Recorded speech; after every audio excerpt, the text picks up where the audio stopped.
What would it actually mean to take UAP seriously?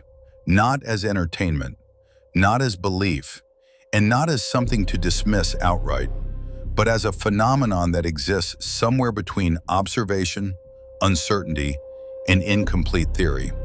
Despite decades of sightings, military encounters, and official statements, we are still in the same place. There is data, but no real progress in understanding it. So the question is not just what UAP are, but why we have not moved forward. Part of the answer lies in the gap between science and media. Science depends on controlled, repeatable data, but UAP are often brief, context-dependent, and tied to specific instruments. At the same time, media narratives tend to reduce the topic to either ridicule or speculation.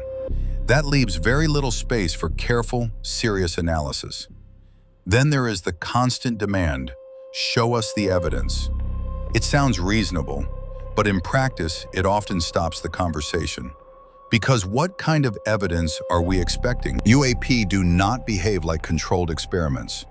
When we demand perfect proof, we may be making the phenomenon impossible to study. A more serious approach would start differently, not by forcing conclusions, but by treating UAP as an observational problem, looking for patterns, constraints, and consistencies, and being willing to hold uncertainty without turning it into belief or dismissal. If these observations continue to resist simple explanations, bigger questions emerge.